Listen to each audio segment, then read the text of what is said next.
ప్రభునందు ప్రియమైన దేవుని మాట్లాడు పౌలు గారు రాస్తున్నారు 11వ అధ్యాయం 39-40 విశ్వాసుల వీర జాబితాను రాసి ముగిస్తూ ఆయన మాట్లాడుతున్న మాట అండి. వీరందరూ తమ విశ్వాసము ద్వారా సాక్ష్యము పొందిన వారైనను అన్నాడు.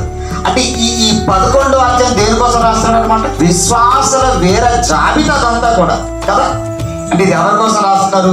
దేవుడి కోసం శ్రమలు అనుభవించిన వారు, కష్టాలు అనుభవించిన వారు, వీరి కోసం రాస్తూ ఇప్పుడు 38వ వచనం చదవండి. 38వ వచనం, గొర్రె చర్మములను మేక చర్మములను వేసుకుని దరిద్రులై ఉండి శ్రమపడి హింస పొందుచు అడవులలోను కొండల మీదను గుహలలోను సొరంగములలోను తిరుగులాడుచు సంచరించి ఎక్కడ ఒక చోట ఉండదండి, సంచారం చేశారు, తిరిగారు, ఒక చోట నిలకడగా లేరు దేవుని పనులు.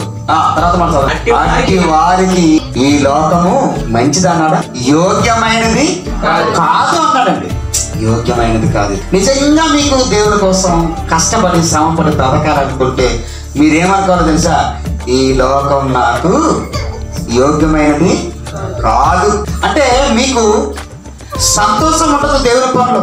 దేవుని కోసం నిజంగా మీరు బ్రతికితే ఆనందం ఉండదు దేవుని పనులు. నిజంగా దేవుని సేవ చేస్తే మీకు వచ్చేది అవమానమే, కష్టాలే, బాధలే, నిందలే. ఇవి మన పితరులందరికీ వచ్చాయి, ప్రవక్తలకు వచ్చాయి, అపోస్తలులకు వచ్చాయి, శిష్యులకు వచ్చాయి, ఆనాడున్న సంఘాల్లో ఉన్న గొప్ప సేవకులకు వచ్చాయి.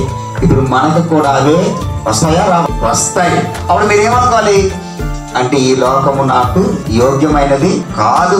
మీకు అర్థమైపోలేమని అంటే ఈ లోకం నాకు నిజమైన ఆనందం ఇవ్వదు. మరి అందులో ఆనందం ఇస్తారు చెప్పండి. ఇందాక నేను చదివానే, మీరు మీ ఆహారాన్ని, మీ మాటల్ని, జీవవాక్యాన్ని ఎక్కడ వేయాలి? ఇప్పుడు అందుకో మనుషులు ఉన్నారు చూస్తారా?